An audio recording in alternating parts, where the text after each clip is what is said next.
Et bonsoir tout le monde, bienvenue dans cette dernière émission de l'année de Une Chambre à Soi. Donc Une Chambre à Soi qui est un collectif visant à mettre en avant les personnes sexisées et ou queer sur les internets et une émission éminemment politique et politisée. Donc on propose différentes émissions. Là on propose des portraits de personnalités d'internet où on interview, enfin on fait un entretien avec ces personnes-là. On propose des rétro nostalgies. On joue avec une personne à un jeu rétro qu'elle a envie de nous faire découvrir. Et là, on est sur l'émission de base, Une chambre à soi, où on va parler d'une thématique précise, accompagnée d'invités. Et là, la question du jour, c'est une question thématique parce qu'on va parler des fêtes de fin d'année. Donc, c'est souvent synonyme de retrouvailles familiales chaleureuses, de cadeaux, d'attention, de partage. Sauf que ce qu'on oublie, parce que les médias notamment ont tendance à oublier, c'est que ça peut être aussi source de souffrance, cette période, d'angoisse, voire de querelles, et même de solitude parfois, ou tout simplement de violence. On va alors en parler tous ensemble pour savoir quels sont ces types de violences et difficultés qu'on peut rencontrer dans cette période de fête et comment en survivre. Et donc, je vais passer tout de suite à la présentation de nos invités, donc, qui sont toutes les quatre actives dans la vie politique et qui prennent la parole publiquement pour parler de militantisme et d'autres sujets politiques. Je vais les présenter une à une. Je vais commencer par Athéna, alias Psycanard sur les réseaux. Bonjour Athéna. Je ne sais pas si tu m'entends. Ah, je continue la présentation. Athéna, qui est ex-juriste et qui est maintenant psychologue anarchiste, d'où son handle sur les réseaux, sur Blue Sky Psycana. Salut. Et qui est aussi bénévole chez Accept ST, donc une association dont vous avez peut-être entendu parler récemment, qui milite et pour les droits des personnes trans. Et Athéna fait aussi partie du conseil de Et ta cause, qui est une association féministe qui, justement, lors de leur dernier événement, soutenait Accept ST et a récolté plus de 80 000 €, si je ne me trompe pas, oui, cœur pour Et ta cause et Accept ST. Bonjour Athéna, est-ce que tu as envie de rajouter quelque chose à la présentation?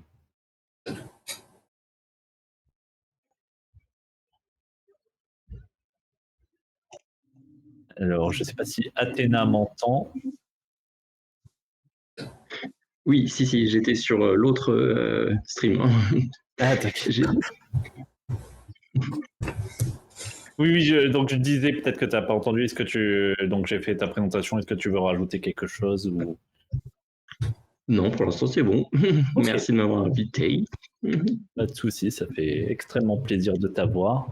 On va passer à la prochaine invitée qui est Faiza. Coucou Faiza. Coucou. Donc sur Twitch, tu proposes des matinales politiques où tu fais de l'analyse et de la vulgarisation politique et notamment du React aussi. Et tu partages beaucoup de contenu militant sur les réseaux. Tout à fait. Bonsoir tout le monde. Ensuite, on est accompagné de Joyeux Sociologue, alias Jenny. Salut Jenny. Salut. Donc, tu fais sur les internets de la vulgarisation de sociologie pour rendre accessible à tous les enjeux sociologico-politiques de nos sociétés. Sociologique, en effet, et politique, et économique, et féministe, et genré, enfin tout ça, voilà. Et enfin, la dernière invitée est Théa Cake. Salut Théa. Salut. Donc Théa, tu es streameuse militante, tu fais du gaming aussi, du Pomodoro, donc qui sont des sessions de travail sur Twitch où on fait, si je ne me trompe pas, c'est 25 minutes de travail, après 5 minutes de pause et au fur et à mesure on augmente le temps de pause, etc. C'est une méthode de travail. Et aussi, tu fais tes propres carnets en papier avec des motifs au drapeau LGBTQIA+.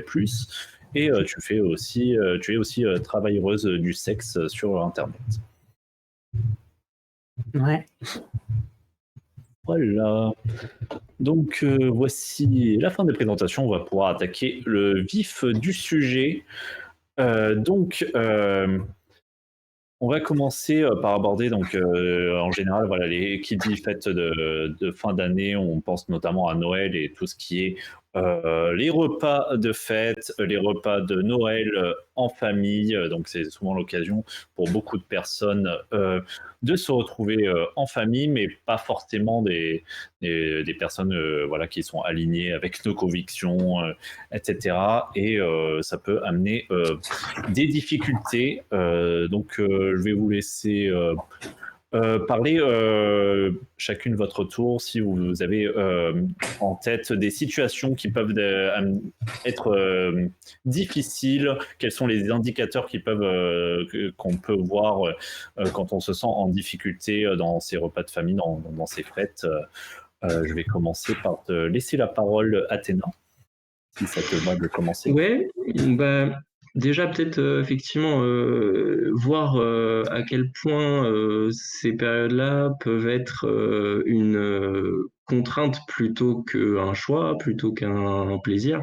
Et face aux contraintes, je pense qu'un truc qui est précieux, c'est de se poser la question de qu'est-ce qu'on gagne et qu'est-ce que ça nous coûte de respecter une contrainte, une autorité, un rituel, puisque Noël, c'est un rituel hein, comme d'autres.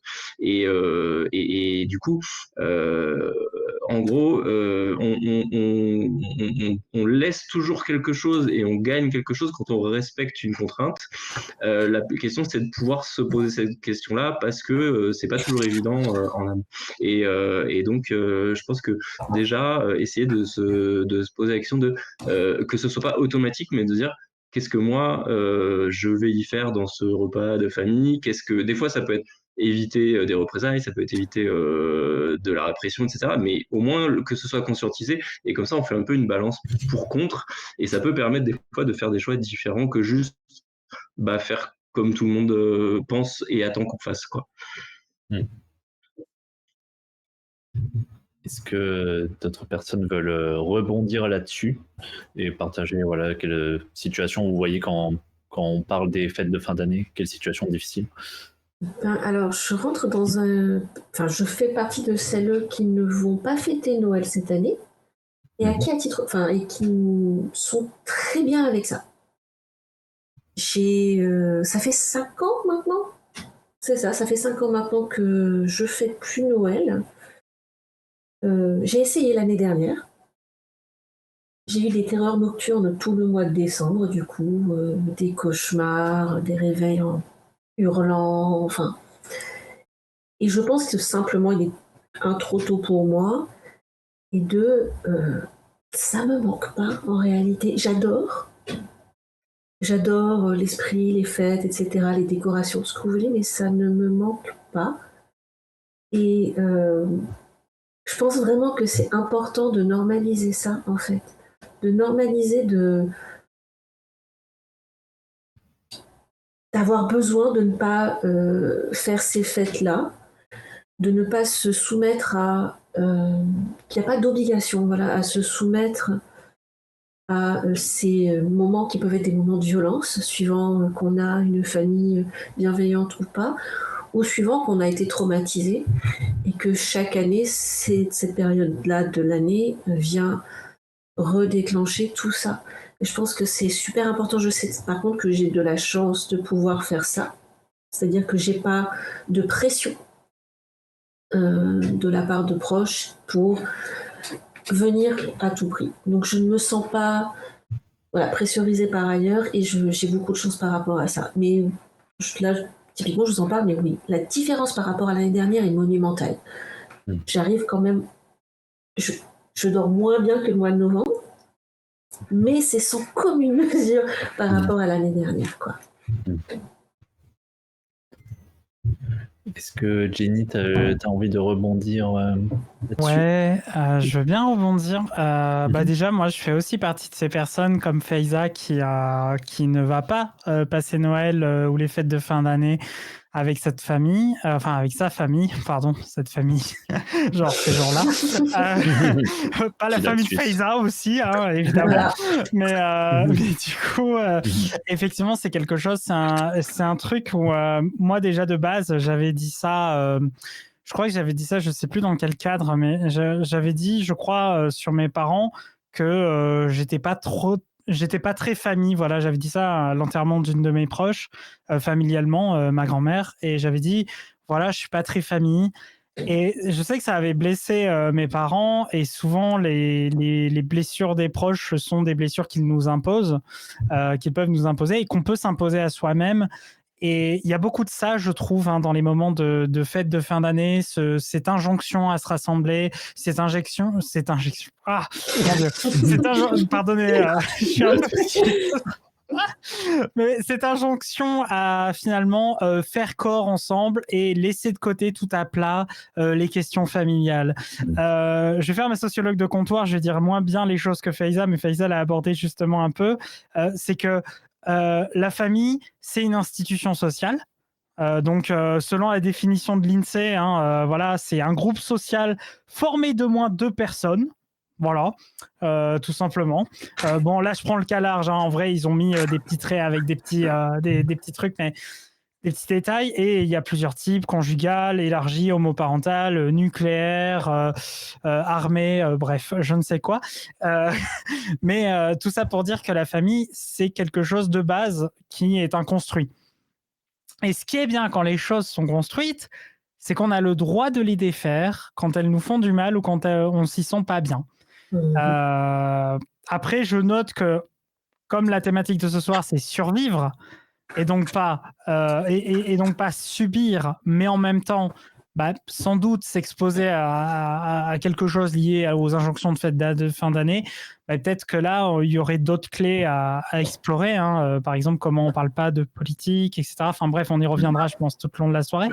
Mais voilà, c'est donc sachez-le, si vous avez envie pour Noël d'inviter des potes ou des amis à vous, ou d'aller aux assos trans si vous êtes trans, ou LGBT si vous êtes LGBT, ou ce que vous voulez, mais localement avec des personnes qui peuvent vous accueillir, n'hésitez pas, la solidarité, c'est aussi là-dedans qu'on peut la trouver. Et c'est aussi un beau symbole de fête de fin d'année que plutôt que de rester dans une famille où on se sent pas chez soi, d'aller plutôt avec ceux avec qui on se sent soi. Voilà.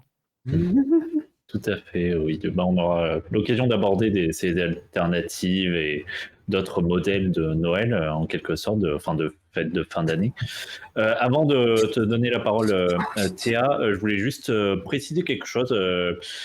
C'est que, évidemment, voilà, il y a des réunions, enfin des fêtes de fin d'année qui peuvent bien se passer. Là, on va se focaliser vraiment sur les cas où c'est douloureux de devoir être convié à ces moments-là.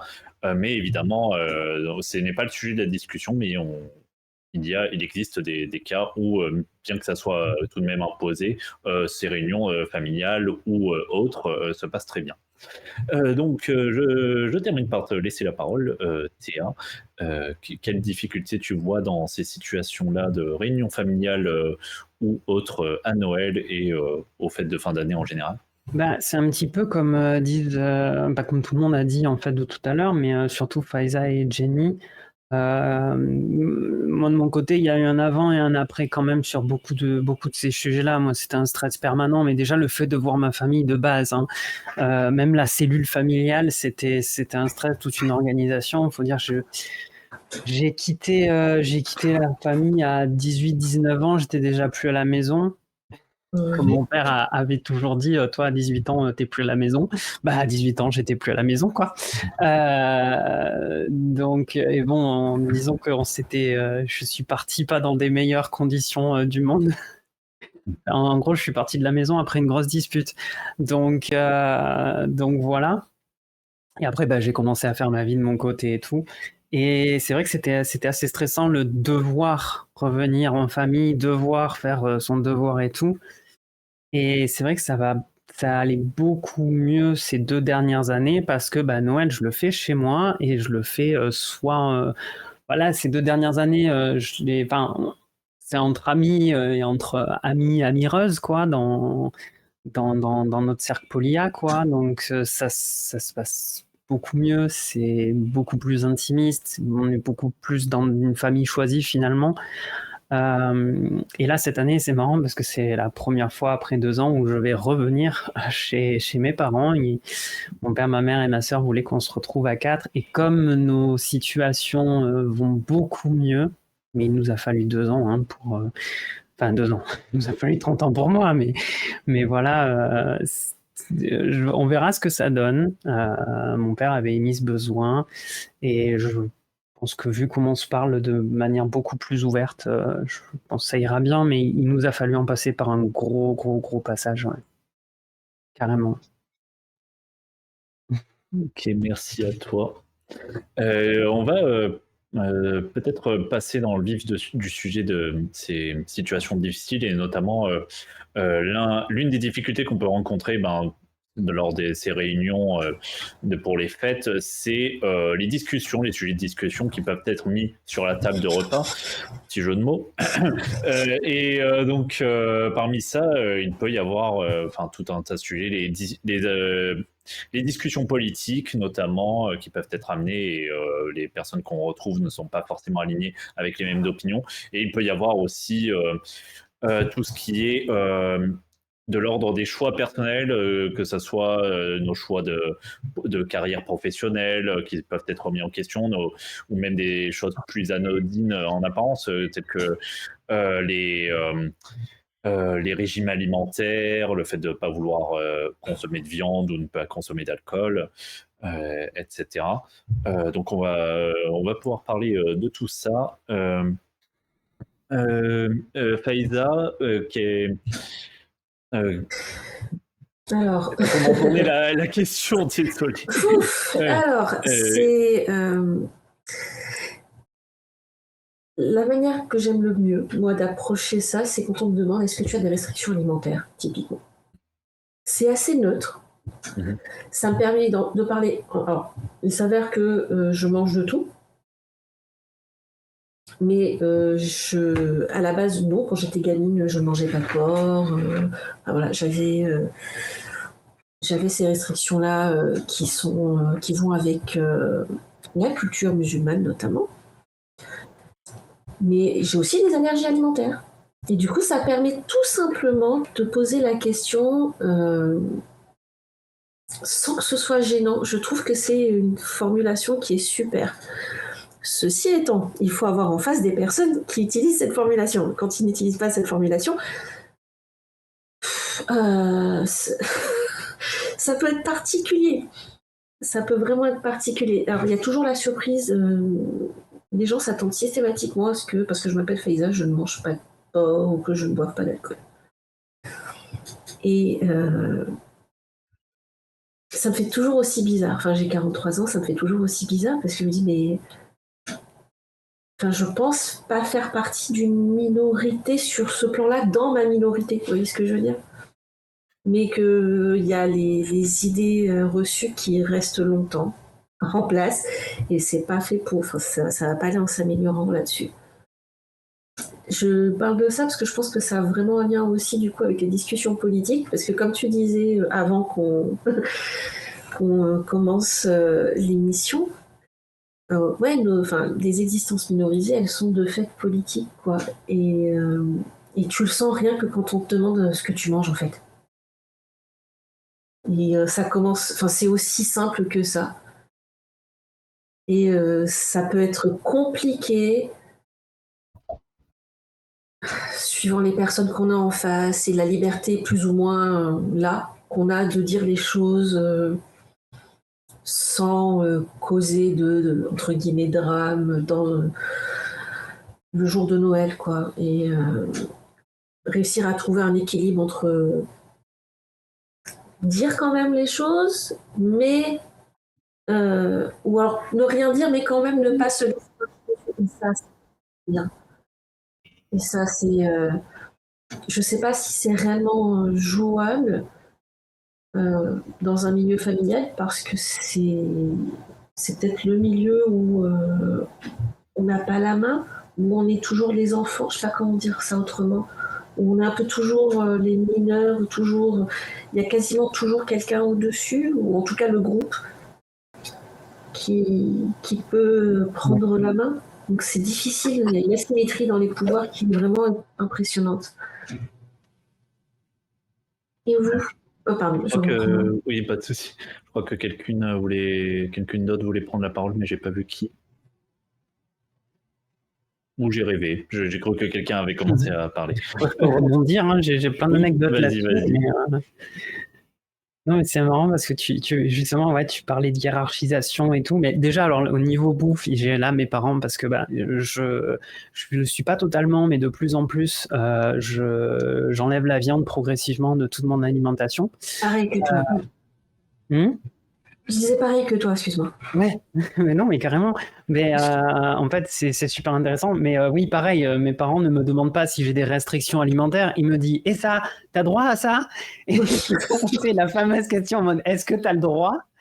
Alors après, ils ont fait un effort par rapport à d'autres situations où je vois d'autres membres de ma famille, d'autres cellules familiales autour de ma famille qui sont en mode, bon, bah toi, tu mangeras différemment et machin. Eux, ils sont en mode, est-ce que ça te dérange si nous, on en mange? Déjà, ils sont un petit peu en mode plus ou moins prêts à accepter. Bon, après, moi, je me sens pas de leur dire non, non. Et puis, de toute façon, non. C'est même moi qui suis prête à faire plutôt l'impasse parce que je ne suis pas tout à fait encore de ce côté-là. Et je sais très bien que de toute façon, mon père, il comprendra pas dans le sens où si je lui dis pas de viande, il va dire j'ai fait des lardons, ça va? Bon, voilà, ça va être ça. Le poisson, tu peux? Ouais, voilà, c'est exactement ça. Donc, mais cela dit, depuis quelque temps, à chaque fois, ma mère, là, ça fait un petit moment qu'elle vient à la maison, je lui fais de plus en plus de pas végé vegan et elle adore. Vraiment, elle kiffe, elle est en mode mais c'est super bon, j'aurais jamais cru, ça n'a rien à voir avec ce que fait ton père. Du coup, elle revient à la maison, elle commence à lui dire un petit peu 2-3 trucs comme ça. Donc je vois que ça s'opère, mais voilà, c'est toute l'année qu'on prépare Noël en fait. Et par rapport à la hiérarchie, c'est vrai qu'on a toujours ce sentiment-là. Quand j'ai changé de couleur de cheveux, le premier Noël qu'on a fait avec mon oncle, ma tante, cousin, cousine, où mon oncle se permet de me dire « Ah, moi, j'aime pas hein, quand même, ça fait bizarre et tout ça, machin. » Et moi, je me suis arrêté, je lui ai dit « Mais à quel moment je t'ai demandé ton avis ?» Et 2 jours après, ma mère, par téléphone, qui me dit oh, « Tu te rappelles quand t'as dit ça à tonton? Mais moi, ça m'a... » Parce qu'en gros, c'est le grand frère de ma mère. Et pareil, relation très hiérarchique. Elle le voyait comme un père qui était très, très, très normatif pour elle quand elle était jeune. Donc, elle n'ose pas lui renvoyer des choses dans la figure. Moi, elle m'a vu, elle m'a dit oh, « Quand même, ça m'a fait plaisir. » Donc, des fois, montrer qu'on peut briser certaines hiérarchies parce que d'autres ne vont pas oser le faire. Peut-être que ça permet, nous, on n'arrive pas à le faire. Enfin, moi, avec mon père, c'est très compliqué. Mais par contre, le fait que ma mère ait pu le voir avec mon oncle et que je le remette à une place de je t'ai pas demandé ton avis, elle était en mode Et quelques semaines après, elle a été capable de lui tenir un peu plus de tête. Donc, je sais pas. C'était intéressant comme anecdote. Tu as servi d'exemple? Ouais. Tu as ouvert la voie. Grave. C'est bien d'élever la voix et de voir qu'on a des alliés dans ce genre de situation qui nous soutiennent et qui sont d'accord avec ce qu'on a dit. Et oui. Pardon, je voulais juste réagir. C'est un aspect assez intéressant parce qu'en fait, c'est un truc que j'ai remarqué et je pense que... Enfin non, je vais poser la question comme ça pour un petit peu faire participer tout le monde. Combien de personnes ici, levez la main, ont vu que c'était les mères qui se tapaient tout le taf de préparation et d'organisation du repas de Noël des fêtes? J'ai une famille italienne, hein, donc toutes les femmes étaient au fourneau, machin, tout ça, elles mangeaient pas dans la même table que les hommes. Enfin, ouais. C'est ça, c'est vraiment en fait un truc où même par rapport à... Aujourd'hui, je l'ai encore constaté, mais par rapport à toutes les familles où il y a des différences d'opinion, de vie, de cadre de vie, etc. Machin, c'est toujours les pères qui sont un peu... ou les mecs juste qui ont beaucoup d'injonctions qu'ils font subir aux autres. Et après, ceux qui les subissent les font subir à d'autres aussi, ou se sentent pas, en tout cas, de se retirer de ces injonctions. Et il y a vraiment un poids qui est donné sur les femmes. Venant de ça, je suis à deux doigts de hurler oh mon Dieu, les fêtes de fin d'année, c'est patriarcal. Mais vraiment, il y a un truc comme ça, en fait. Qui l'eût cru? Qui l'eût cru, c'est ça. Et il y a vraiment un truc comme ça. Et c'est pour ça que moi, un des conseils que je peux donner aussi, c'est n'hésitez pas aussi à... et notamment s'il y a des mecs 6-7 dans le public, n'hésitez pas à filer un coup de main, en fait, à ne pas faire subir des injonctions aux autres, à poser des questions de mais t'as mis ça où, t'as fait quoi, non, essayez aussi de vous démarquer de tout ça, et peut-être vous verrez à des moments peut-être des relations beaucoup mieux. Moi, je me souviens d'une relation avec une belle famille, où en fait cette famille en question, en fait j'avais de très bons rapports avec la mère d'une de mes ex, parce que je voyais son mari lui faire subir plein d'injonctions, avec moi, juste en prenant le pari de pas être la personne qui dit oh non mais laisse-la, de toute façon elle sait faire, c'est son truc, elle veut absolument gérer, en faisant le pari de donner un coup de main sans qu'il soit demandé et sans rien demander. En fait, des fois on se rend compte que on arrive à faire en sorte qu'il y ait de la communication et à rendre le moment un peu plus convivial. Bon, est-ce que je suis à deux doigts de vous dire de chasser les pères? Peut-être, mais c'est une solution aussi. Tiens, peut-être un truc. Mais on va pas faire ça pour cause d'inclusivité. Faut tolérer. mais ouais, il y a vraiment dans ce que tu racontais, Théa, un truc où ouais, je retrouve beaucoup ça, en fait. Moi, toutes mes repas de famille que j'ai connus, c'était les femmes qui se tapaient de fou, et toute la charge mentale, l'organisation, tout, en fait, tout. Et les mecs qui commentaient. En fait, ça. toi, Vas-y. pardon, vas-y. J'allais dire, le peu de fois... Alors, ma mère est plutôt du genre girl boss, donc tout faire et être assez contente de tout faire. Enfin, l'aspect vraiment très performatif, quoi. C'est... Ce qui est impressionnant aussi, c'est que on va avoir des pères qui vont quasiment pas en foutre une. Et le peu qu'ils vont faire, ça va être le centre de la discussion. Et puis, on va découper la dinde. Oui, c'est ça. Mais alors, elle était bonne la viande. Et oui, c'est moi. Et oui, t'as vu. Oh là là. Oh. Et toi, quand tu t'en rends compte, après, tu peux plus dévoir ça. Oui. Et je pense qu'il y a se politiser. Je pense que c'est aussi un petit peu casser le rêve, entre guillemets, casser le mythe quelque part, ce qui fait que tu reviens dans des situations avec des yeux, avec un regard neuf, avec les outils, et puis tu vois le truc et c'est...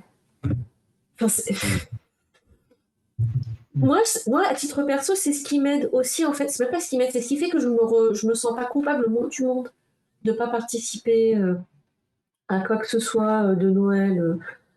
J'ai décidé, j'ai suffisamment souffert. Uniquement les gens que je choisis, uniquement les gens que je veux, uniquement les gens avec qui j'ai pas à faire semblant, avec qui j'ai pas, où ça va pas me prendre une énergie, où je vais mettre des jours à me remettre de quelques heures. Ouais. Ça. Mais de nouveau, je suis parfaitement consciente de ma chance là-dessus, de mon privilège là-dessus. Et toi, Athéna, concernant tous ces comment dire, les discussions politiques, les injonctions vis-à-vis de nos choix de vie, quels sont ce qui me faisait rebondir là, je pense, c'est justement parce que le mot que vient d'utiliser Faiza sur la question de privilège, c'est important parce qu'en fait, tout ce qu'on est en train de dire là, c'est à quel niveau on se trouve en termes de privilège et en termes d'oppression, et c'est des choses qui s'intersectionnent, hein, l'intersectionnalité, ça, donc ça peut être plus ou moins élevé selon les sujets, selon les moments, selon les personnes avec qui on est. Et en fait, je pense que ce qui qui est intéressant, c'est de se poser la question de justement à quel point on se situe pour aider celles qui, le cas échéant, sont en dessous de nous. C'est ce qu'on disait tout à l'heure, Théa a dit effectivement qu'elle avait pu avoir la répartie de, à ce moment-là, recadrer son oncle et que ça a pu aider sa mère elle-même à après se faire un petit peu plus respecter, etc. Et que à l'inverse, sur un autre sujet, peut-être que ça aurait été l'inverse qui aurait été possible parce que sur un autre sujet, elle n'aurait pas forcément senti cette légitimité-là, entre guillemets, ce privilège, mais juste ce niveau de confiance en soi, de légitimité et tout. Et du coup, je voulais rebondir sur aussi l'inverse, c'est-à-dire que il faut aussi pouvoir avoir de la tolérance envers soi-même, de parfois ne pas réussir à surmonter certaines remarques, certaines oppressions, à ne pas arriver sur le moment à faire respecter certaines limites parce que tout simplement ça peut être très coûteux, ça peut être très fatigant, ça peut être on peut s'exposer à encore plus de représailles, de violences et tout, et donc du coup je sais qu'il peut y avoir parfois ce syndrome chez des personnes minorisées comme nous tous ah ben je me suis pas assez fait respecter donc je suis un peu une traître à la cause queer, à la cause handi, à la cause neuroa, à la cause je ne sais quoi. Des fois on peut avoir ce sentiment de dire bah merde, j'aurais dû dire quelque chose, mais en même temps, bah, j'en avais pas la possibilité. Et il faut pouvoir aussi avoir la bienveillance envers soi-même, c'est-à-dire, bah, à ce moment-là, je l'ai pas fait.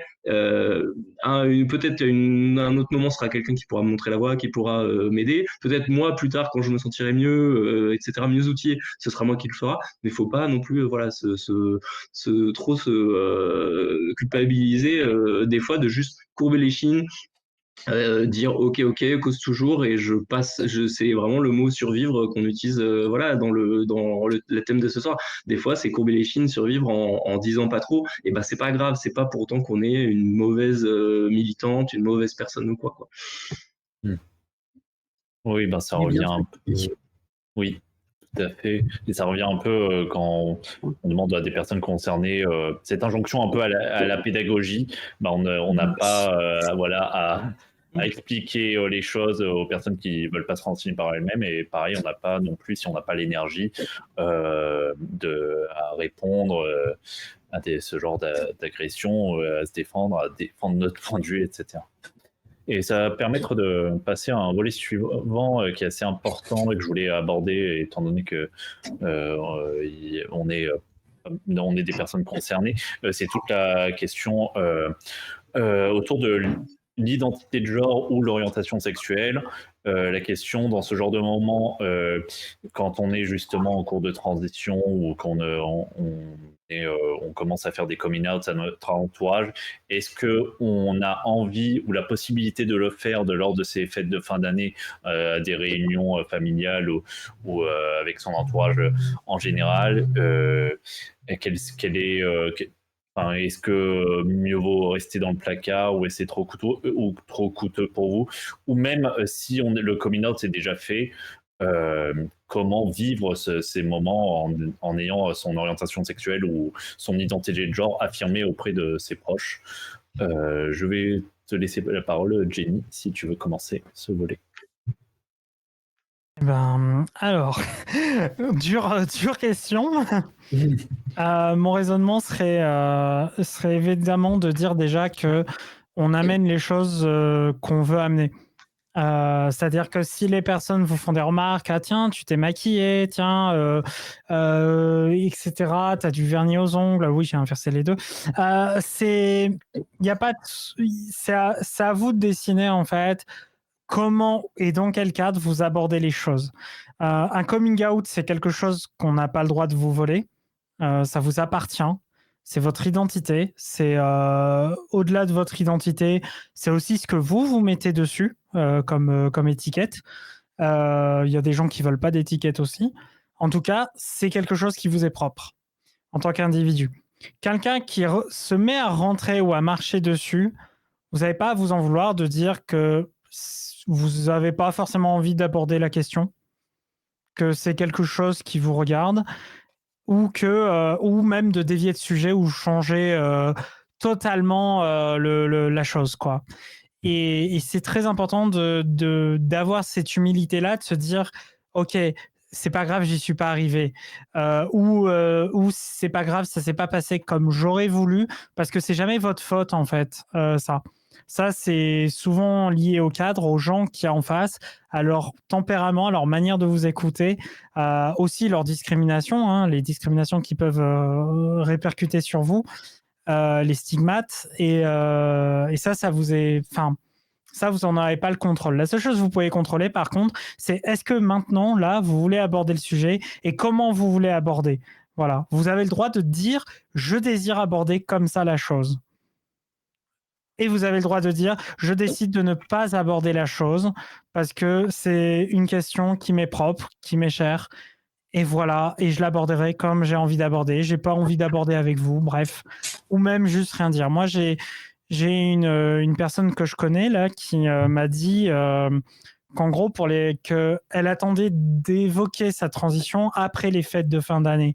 Parce que son rapport à sa famille et notamment à sa mère, puisque quand on parle de transition féminine, il peut y avoir un rapport à la mère qui est spécifique, et puisque habituellement c'est la représentation, on va dire familiale qu'on a en fait, la personne entre guillemets presque conseil qu'on pourrait avoir comme une sœur ou quoi, et on pourrait tenter de se confier, mais en même temps, ça crée aussi un malaise. Et donc dans tous les cas, faites les choses comme vous vous sentez de les faire. La seule chose qu'il ne faut pas faire, c'est se faire violence. Voilà. Moi, l'année dernière, je termine juste par cette anecdote. J'avais pas entamé de transition sociale parce qu'on peut choisir d'être trans, mais on peut pas choisir d'être trans, mais on peut choisir de comment on transitionne selon malheureusement aussi le contexte dans lequel on se trouve, parce que ça peut être difficile, il y a des situations plus simples que d'autres.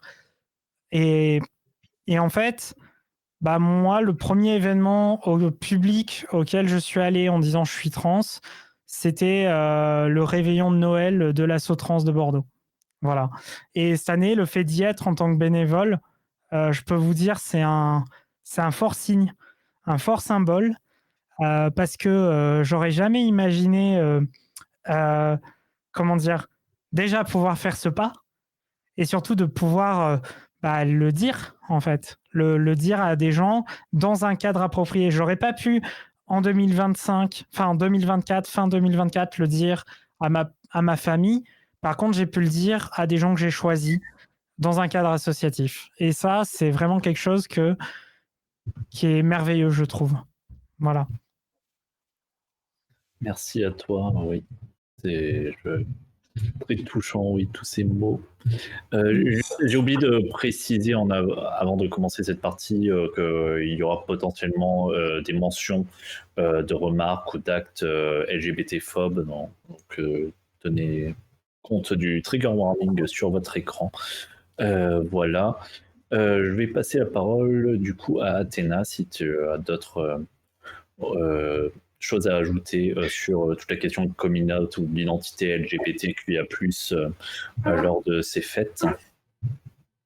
Oui, je pense que je pars du principe que là, on parle de situations où on décide quand même d'aller dans la famille pour ce réveillon et tout, et donc que il y a déjà eu l'arbitrage dont je parlais tout à l'heure entre est-ce que c'est de la pure violence et dans ce cas-là il vaut mieux s'y soustraire et ne pas y aller du tout, même parce que c'est ce que j'ai dit sur le coût ou le bénéfice, quoi, et que là le coût serait trop important. Donc là on va dire qu'on est plutôt dans la situation où il peut y avoir de la négligence, il peut y avoir un peu de voilà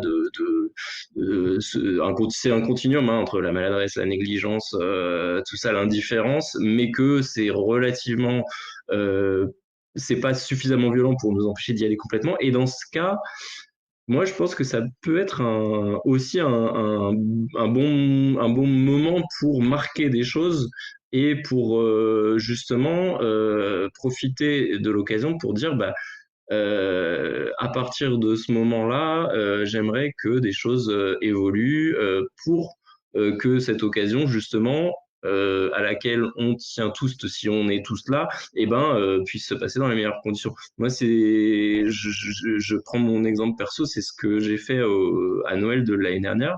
Moi, mes parents sont pas hostiles à ma transition et tout, mais pour autant, quand je leur avais annoncé, pendant un temps, c'était ah bah tu sais, bon, on s'est habitué quand même pendant tout ce temps à être genré comme si, peut-être ça prendra du temps et tout. Et puis, au bout de quelques mois, ça prenait un peu de temps et du coup, j'avais décidé de profiter finalement donc j'avais pas de soucis particuliers à aller à Noël chez eux, mais j'avais décidé quelques jours avant de dire bon en fait là je viens, mais j'aimerais que justement ça soit l'occasion pour que ça se passe bien, que vous fassiez le vrai effort. Entraînez-vous, je sais pas, et pour me genrer correctement, et qu'après on n'en parle plus. Et sinon, effectivement, ça risque après de mal se passer par la suite, de plus en plus, quoi. Et donc, à cette occasion-là, j'avais pu utiliser finalement ce moment des fêtes pour faire un petit basculement, pour marquer un coup. Et donc, des fois, ça peut-être aussi servir à ça, de faire un petit peu ce basculement-là. Oui, pas forcément de donner un ultimatum, mais voilà, de mettre des conditions. Oui, un petit peu, pour, un petit peu. Hein. C'était un petit peu un ultimatum, je l'avais dit gentiment, mais après, c'est clairement, c'était, ça me fera du bien, mais ça vous fera du bien à vous aussi, et sinon, clairement, les fois suivantes, j'aurais plus de mal à venir, quoi. Enfin, il y avait quand même une dimension de ça. Après, voilà, mais, et de fait, ils avaient fait l'effort et tout, et maintenant, ça c'est bien, ça se passe bien, donc je sais pas à quel point ce moment-là a servi à faire effectivement un déclic ou un basculement et tout, mais en tout cas, j'avais essayé de le marquer comme quelque chose une étape importante, quoi. Oui, histoire qu'elle te respecte dans ton identité, pour toi, quoi. Oui, c'est ça. Je vais passer la parole à Faiza, si toujours sur cette thématique-là, si tu as des retours d'expérience ou si tu veux rebondir sur certaines choses. À chaque fois, alors moi je sais qu'en ce moment je suis dans l'évitement par rapport à ça. Parce que je sais aussi, alors, que j'ai pas les cuillères, parce qu'en fait 3 choses. J'ai pas les cuillères, j'ai le privilège de pouvoir ne pas en parler, ou éviter. Même pas ne pas en parler, c'est plus éviter. Et du coup, je suis loin, quoi. Voilà. Ça voilà, ça me remet un petit peu. Mais oui, j'ai une famille qui est homophobe. Donc, je sais que mon frère sait que je suis non-binaire, mais il n'en parle pas. Après, je sais qu'il me connaît suffisamment pour savoir que, la dernière fois qu'on s'était vu, il avait sorti un truc homophobe et j'avais pas laissé passer. Donc, en fait, c'est difficile, je pense, de réussir à trouver vraiment l'équilibre entre se respecter soi-même, être bienveillant avec soi-même, respecter ses valeurs, respecter ses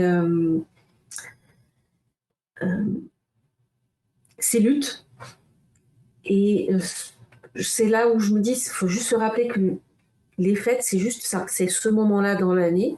Si c'est pas le moment pour discuter de ces choses-là, c'est pas grave. Il y a tout le reste de l'année pour en discuter. Et des moments qui sont moins chargés aussi en émotions, en charge mentale, en tout un tas de choses. Je pense que c'est super important de ne pas oublier que sa temporalité dans ces moments-là, c'est vraiment super important. C'est ce qui permet de ne pas subir. Donc, ne pas non plus céder à ces espèces d'injonctions qui ne sont pas forcément dites, mais il y a tellement d'attentes autour des fêtes, cette espèce de communion, de on va se revoir, on va tout se dire, on va partager, machin. Non, non, non, non. Vous partagez ce que vous avez envie de partager, vous partagez ce que vous pouvez partager. Si vous ne pouvez pas, c'est pas grave. Comment vous le sentez, c'est ça qui compte, vraiment. Et aussi, si je puis, c'est ce que je voulais dire tout à l'heure, mais oui, c'est encore plus difficile, je pense, pour les personnes neuro-A, et je pense qu'on est assez nombreuses dans ce cas-là, de faire face aux fêtes et de faire face aux gens de façon générale, mais être assis à table, parler avec des personnes masquées, essayer d'éviter de stimer, essayer d'éviter de... Enfin, il y a tout un tas de choses qui font qu'il y a vraiment une concentration de quoi faire des shutdowns après, quoi. Ça nécessite de vraiment... Enfin, si je puis donner vraiment ce conseil-là, c'est ouais, ne surestimez pas vos capacités. C'est vous en premier dans ces moments-là. Parce que personne ne va pouvoir prendre soin de vous comme vous après, quoi. Donc, oui, c'est vrai. Là, tu soulèves un point important qu'on n'a pas encore abordé sur la neuroatypie. Même, enfin, ça peut concerner même des personnes neurotypiques parce que même si pour les familles ou l'entourage où ça se passe super bien, il y a malgré tout des fois une surcharge sensorielle, émotionnelle qui peut nous mettre en difficulté, tout à fait. Théa, je vais te donner la parole si tu veux rebondir voilà, sur la question de l'identité de genre, l'orientation sexuelle et quelles sont ton expérience et tes pistes pour survivre lors de ces moments-là. Alors, côté orientation sexuelle, mes parents, ils nous ont toujours été plutôt tranquilles là-dessus, en mode vous ramenez à la maison qui vous voulez. Donc ça, c'était plutôt bien de leur part. Seul problème, c'est que le premier Noël que j'ai fait post-coming out, ça faisait quoi j'ai commencé le 2 novembre à cette époque-là, les ostros, donc du coup, ça faisait fraîchement tout début. Et en gros, on devait aller fêter Noël justement chez mon oncle. C'était pas ce soir-là, j'avais pas encore les cheveux bleus. Et justement, ce soir-là, j'avais pas du tout, mais alors pas du tout de passing. Ça faisait 2 mois. Donc voilà, donc littéralement, ça faisait même pas 1 mois et demi. Et je me souviens que dans la voiture, mon père m'avait dit bon, par contre, on va chez tonton, machin, on sait pas comment ils peuvent réagir, tout ça, donc tu te tais, tu dis rien. Et bon, c'est sa manière de le dire, parce qu'il faut savoir que mon père, il faut sortir un décodeur à chaque fois qu'il parle, parce que il se trouve qu'on est 4 à la maison, on est 4 neuroa. Enfin, on était 4 à la maison, on était 4 neuroa. Enfin, ça, j'ai compris à le comprendre avec mon père, c'est qu'en gros, il était en mode s'il se passe un truc, je pourrais pas te protéger, on n'est pas à la maison, on peut pas leur dire de se barrer, tu vois. Donc oui, mais je lis dans le chat, c'est des injonctions Aster. Je pense que là, pour le coup, il était en mode, je ne sais pas comment je pourrais réagir si jamais tonton dit une connerie. Voilà, il est capable de lui en coller une, quoi. Parce que tu touches pas à mes enfants. Enfin, je pense pas qu'il serait allé jusque là. Il l'a jamais fait, mais il peut voir rouge. Donc du coup, je pense que c'était surtout pour ça. Et il était en mode, oui, on sait pas, la famille, comment ils peuvent être. Alors après, lui, il est arrivé avec ses clichés à la con, parce qu'il me dit, oui, ton cousin, tu sais, il aime le foot, alors à mon avis, c'est pas un type très ouvert. Voilà, ce genre de choses. Donc, je n'ai pas osé à ce moment-là, mais moi, je l'avais pas vécu comme ça. Je l'ai vécu comme, je t'interdis d'en parler, plus que j'ai peur pour toi. C'est après qu'il me l'a dit. Et du coup, je me suis un petit peu retenu, donc ce moment m'était pas destiné et tout. Et c'est dommage parce que j'avais un petit peu envie de le faire ce soir-là, avant que ce soit devant le fait accompli de me voir maquiller, tout ça. Là, j'étais pas maquillée du tout. J'étais un petit peu me forcer à être pas en boy mode vraiment parce que j'avais rien commencé à part un traitement. Mais voilà, je voulais quand même leur en parler parce que je sentais qu'il y avait quelque chose, notamment de la part du fameux cousin. Et il se trouve qu'on s'est retrouvés dans la cuisine entre cousins, cousines. Donc ma sœur, ma cousine, mon cousin et moi. Et à un moment donné, il y a ma cousine qui déboule en mode « Oui, mais je comprends rien, ces histoires de genre là, nanani, nanana. » Ma sœur qui me regarde, en mode oh là là, elle va faire une dinguerie, pardon pour le terme. Et moi, je commence à expliquer donc les différences et tout, donc tac. Et mon cousin était en train de faire la salade bourrière et qui commence à me dire oh, je suis étonné que tu t'y connaisses autant sur les questions de genre, je suis plutôt fier de toi. Turns out, plus tard, j'ai appris que sa copine, qui est kiné, a fait son mémoire de kiné justement sur la rééducation périnéale post-opération des personnes trans. Et qu'elle voudrait monter un truc, une clinique pour aider justement à la rééducation du périnée. Donc, il se trouve que plus tard, donc l'année d'après, genre en janvier, je suis monté les voir parce que, en gros, leur cadeau était très lourd. Donc, j'ai pas pu l'amener. Et donc, du coup, je leur ai déposé chez eux.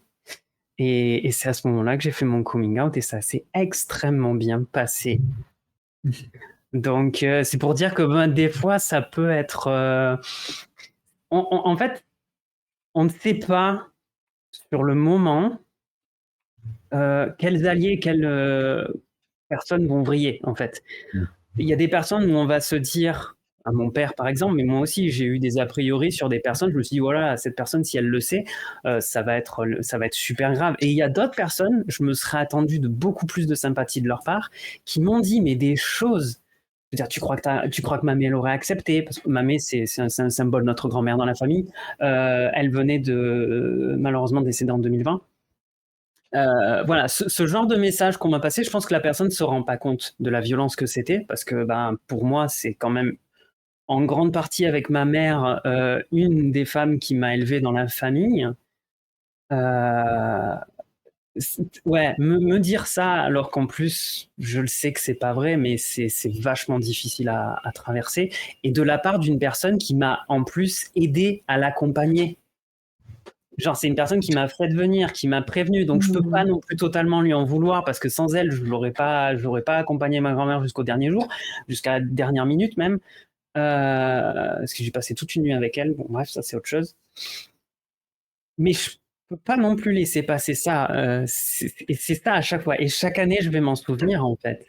Chaque année, je vais me souvenir d'elle qui va me dire ça. Chaque année, je vais me souvenir de ça. Et je le saurai jamais, même si, bon, au fond de moi, je sais qu'elle aurait été en mode alors, qu'est-ce pour faire? Elle aurait dit ça. Mais voilà, désolé, j'ai pris un petit peu de temps de discussion là-dessus. Ah non, pas de souci. Essayer de voir. Je sais que les personnes ne sont pas très douées à s'exprimer. Je ne suis pas en train de vous dire machin. Reprenez-les. Vraiment, reprenez-les quand vous sentez. Si la personne vous dit voilà, j'aurais aimé lui dire à mon père t'en sais rien et de toute façon ça m'appartient. J'ai pas osé le dire à ce moment-là. Et peut-être que s'il m'avait avoué cette soirée-là, non, mais c'est parce qu'en fait j'ai peur de moi et j'ai peur de comment ça peut partir parce que je saurais pas te défendre. S'il me l'avait dit à ce soir-là, avant la soirée, peut-être que j'aurais été un petit peu plus détendu. Voilà. Donc n'hésitez pas parfois à juste poser les choses avant la dite soirée. Si vous sentez le courage, mais écoutez-vous. Voilà. Et des cœurs à tout le monde pour ce que vous avez traversé par le passé, ce que vous traversez là. Oui, cœur sur tout le monde, voilà, qui a subi, qui a dû vivre ça et qui n'ont pas encore vécu ça, mais qui se cherchent et qui vont potentiellement le vivre. Cœur sur vous tous, on pense à vous. Et est-ce que vous voulez, quelqu'une veut rebondir, ajouter quelque chose à propos du coming out? Oui, Jenny? Moi, je veux bien ajouter un truc. Bon, déjà, c'est marrant parce que Faiza, pas Faiza, pardon, Théa. Désolé, comme j'ai les deux en webcam, bref. Quand tu me compares à une personne qui est totalement queen, moi ça me va. Mais vous êtes toutes des queens et c'est exactement ce que j'allais dire. Mais du coup, en fait, c'est hyper drôle parce que j'ai l'impression qu'on a vécu la même chose vis-à-vis de ça. Parce que moi, ma grand-mère a été vraiment une personne solide pour moi, très progressiste, machin. Et quand elle est morte et que ma mère a appris ma transition, bah en fait, le réflexe de ma mère a été de me dire, bah de toute façon, en dernière instance, elle m'être sortie. De toute façon, elle t'aurait pas accepté en fait. Et alors, je sais que c'est le contraire. Et du coup, ça fait vachement écho. Et effectivement, il faut toujours se dire un truc là-dessus, c'est que en fait, on n'est pas les personnes responsables des agissements et des propos de nos parents, même quand ils sont hardcore. Voilà, même quand ils pourraient sous-entendre que on fout en l'air la soirée ou le truc, c'est jamais le cas. Et c'est bien aussi de le rappeler, de leur mettre le nez dedans si vous en avez l'énergie. De décider, comme je le disais, c'est-à-dire de décider d'amener le sujet que vous souhaitez à la manière que vous le souhaitez, mais de leur mettre bien le nez dedans si jamais ils ont des contradictions par rapport à ça. C'est-à-dire, ah oui, tu dis que tu veux mon bonheur, bah en fait, là non, c'est toi l'anomalie dans cette question.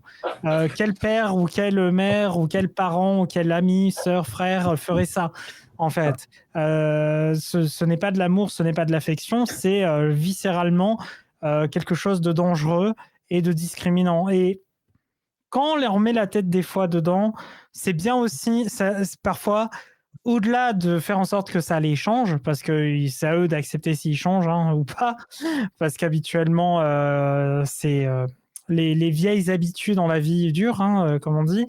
Ça fait du bien aussi à nous-mêmes de le faire.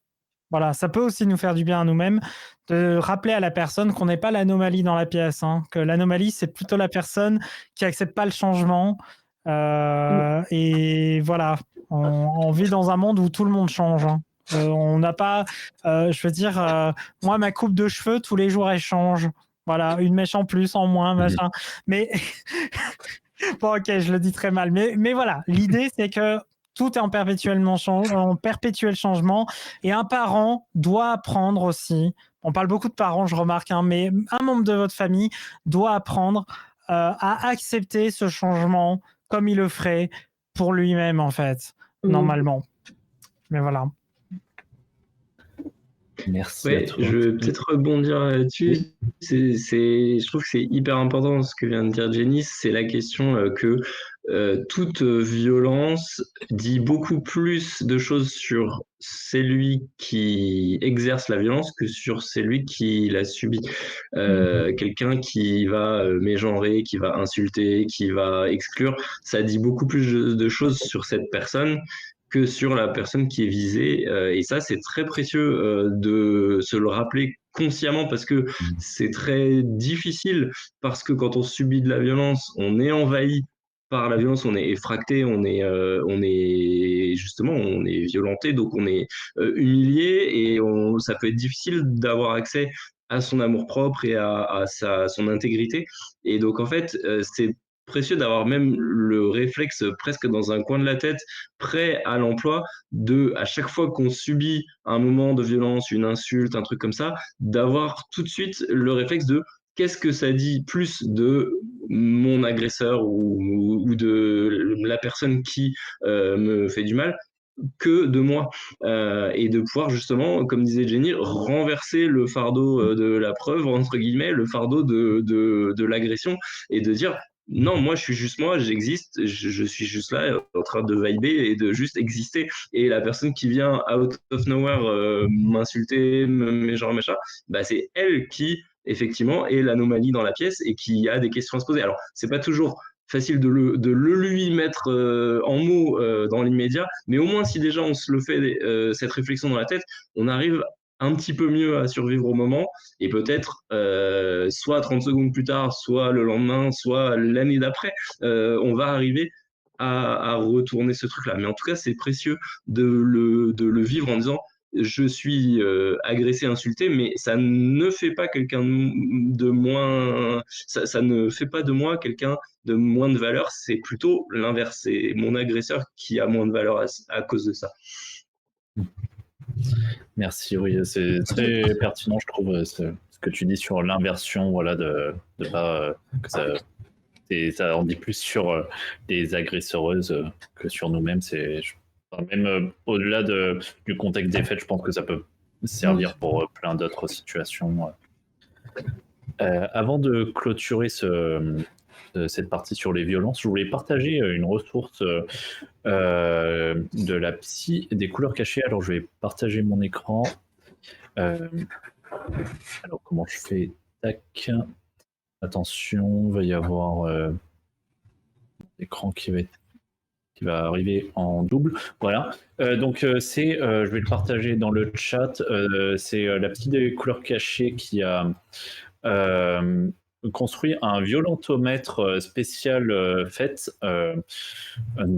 sur Instagram.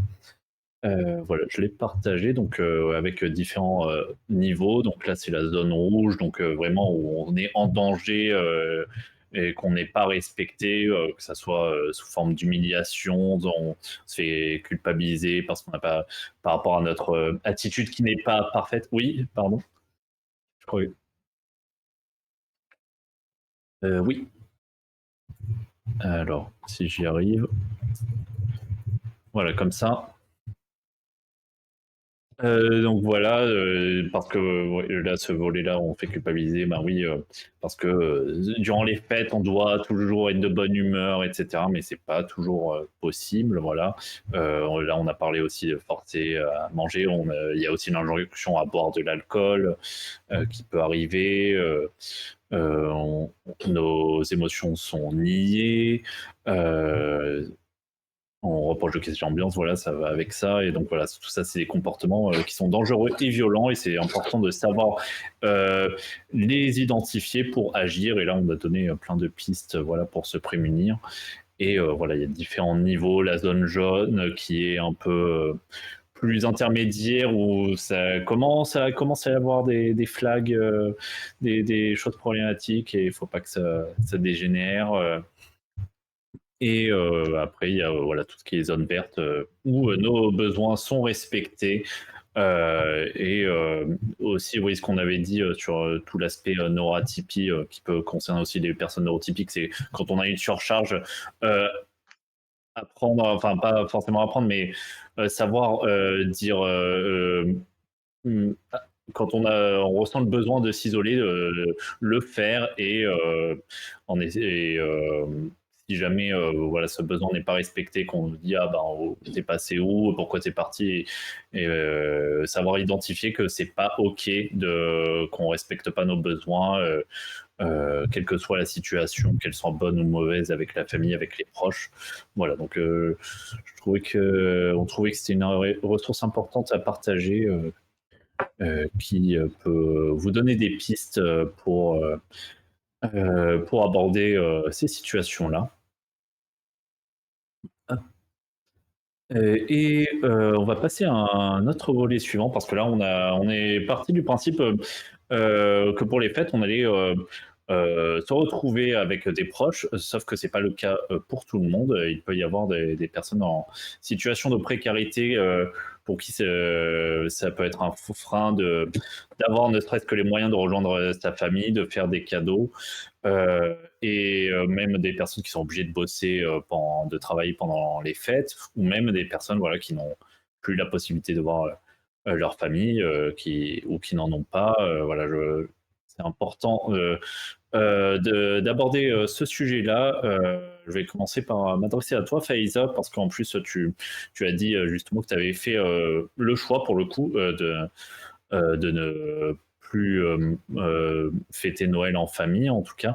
Quelles sont tes pistes, voilà, quand on est dans cette situation de précarité, comment aborder les fêtes sans soit se culpabiliser, soit en faisant la paix avec ça, ou quelles sont les autres solutions pour quand même fêter ces fêtes de fin d'année si on en a envie, et ne pas se retrouver seul dans ce genre de situation.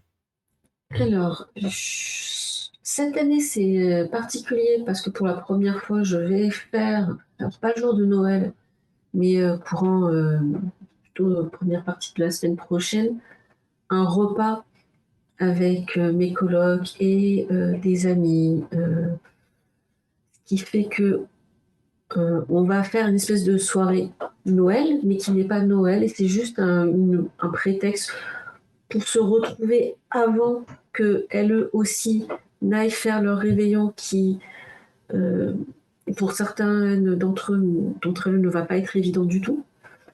Donc, se réunir et se retrouver simplement en bonne compagnie entre personnes qu'on a choisies, qui sont alignées sur nos valeurs aussi, voilà, avec qui on peut partager ces valeurs-là.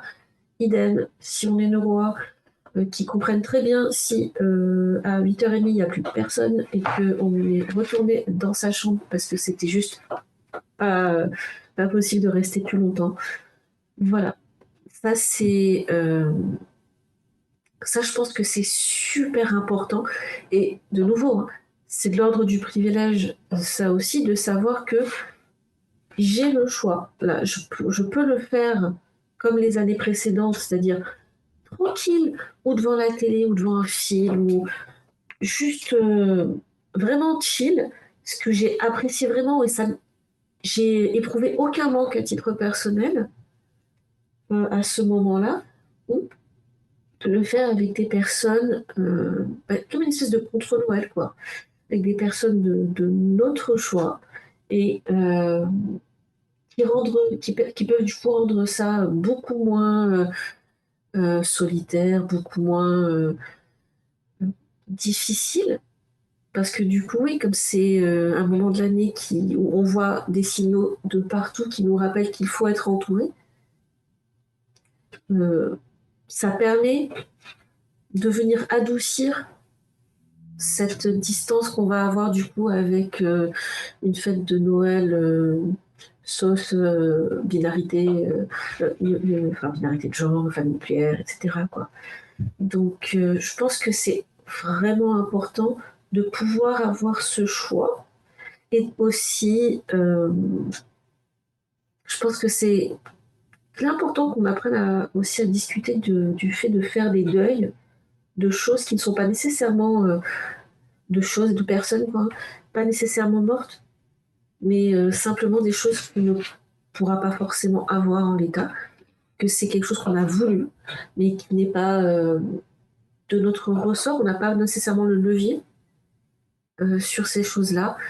Et de nouveau, je reviens à ça, soit on peut faire ce deuil-là suivant les moments seuls.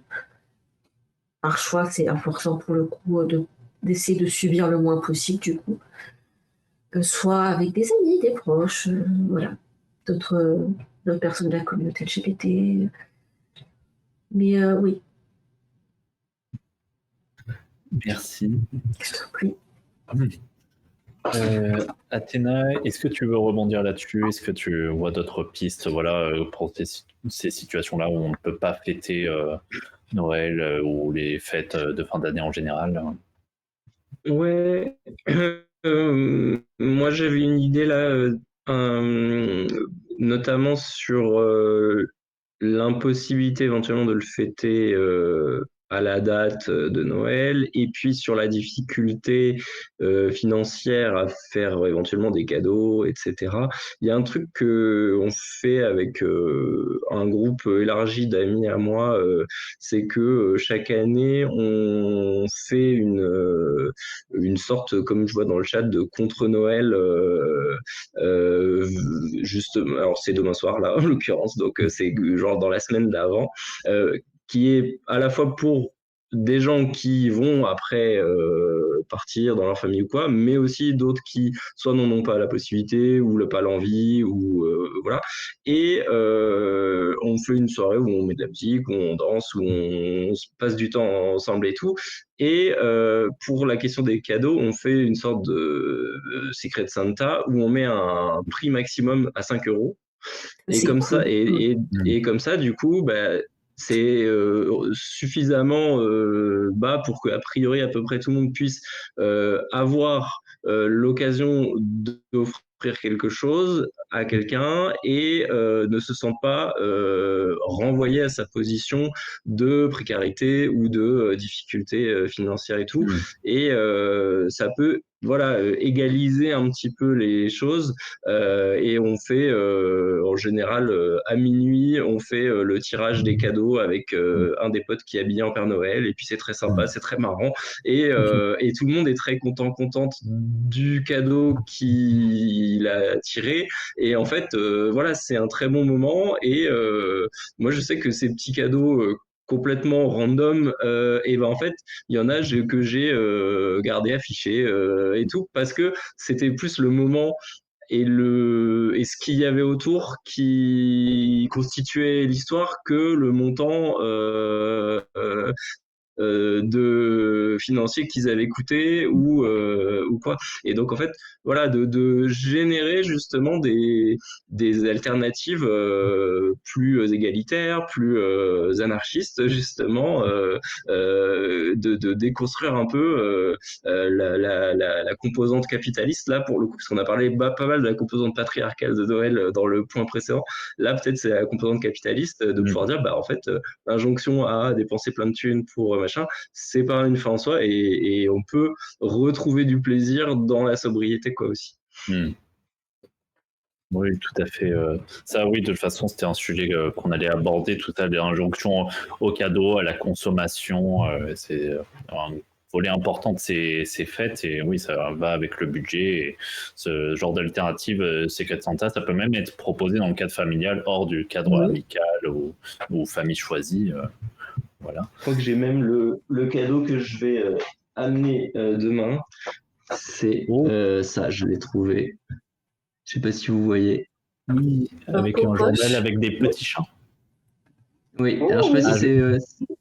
J'arrive pas à lire le texte, mais. Un groupe de chats renverse le capitalisme. Ouh, parfait. Voilà. Bah, ça tombe bien avec la discussion qu'il y a dans le chat qui parle de Secret Santa, de guillotine à l'Élysée. Voilà. On est raccord. Oui. Bonne tradition. J'ai remarqué, je ne sais pas si vous êtes comme moi aussi, peut-être si on le voit. J'adore offrir des cadeaux. C'est très difficile par contre pour moi d'en recevoir. Je ne sais pas comment réagir. Il y a l'aspect aussi qu'est-ce que ça cache quand on a eu des traumas ou des choses comme ça qui font que quand on reçoit un cadeau, qu'est-ce qu'il va falloir donner en échange, en contrepartie, qui peut être difficile. Et je me demandais comment, si d'autres personnes étaient dans ce cas-là. J'ai vu Jenny, j'ai l'impression que tu as hoché de la tête. C'est que récemment, je suis sorti d'une relation où la personne m'offrait beaucoup, beaucoup trop de cadeaux, alors que je lui ai dit que ça me gênait. Et donc, rien à voir, on pourrait dire, avec les fêtes de fin d'année, sauf qu'elle a lié ça avec une injonction à un cadeau spécifique que je ne dois pas ouvrir avant une certaine date. Et moi, comme une andouille, je respecte ça. Ne faites jamais ça. Voilà. Mais je ne serai pas seul, je pense, au moment de l'ouvrir. Mais bref. Ce que j'ai promis, je tiens mes promesses comme une andouille. Mais voilà. Tu demandes, je viens. Merci. Merci beaucoup, Théa. D'ailleurs, bref, je monte bientôt en train. Voilà. Vers janvier. Donc, bref. Et en plus, c'est vers janvier. Bref, que je dois l'ouvrir. Donc, du coup, c'est possible. Du coup, ce que je voulais dire par rapport à ce que tu as dit, Faiza, c'est ces injonctions à offrir, c'est aussi une injonction. Souvent, en fait, les gens... ok, c'est un peu de l'anthropologie de base, mais souvent les gens, ils sont en mode non, mais les cadeaux, il n'y a pas d'attente, il n'y a pas de contrainte, il n'y a pas machin. Spoiler, il y a une attente, une contrainte et une hiérarchie même qui peut s'établir là-dessus. C'est-à-dire qu'on va établir quelque part presque plus ou moins votre valeur sociale là-dessus. Et quand vous êtes précaire, que vous êtes la personne qui a rien offert ou des petits trucs, moi j'ai offert l'année dernière à mes meilleurs potes pour leur anniversaire chacun, je leur ai offert un peigne. Bon, c'était un vrai peigne et tout, machin, en corne, d'animal crevé récupéré. Enfin bref, pardon pour l'image. Mais bref, c'était pas des chasseurs. En tout cas, c'était pas des animaux abattus. Voilà. Bon, voilà, c'est un beau peigne, quoi. Mais Bah, quand je leur ai offert, ils ont été très gentils, mais moi, j'avais ce rapport hiérarchique dans la tête en me disant, bah moi, je suis la personne qui offre juste un peigne. Voilà.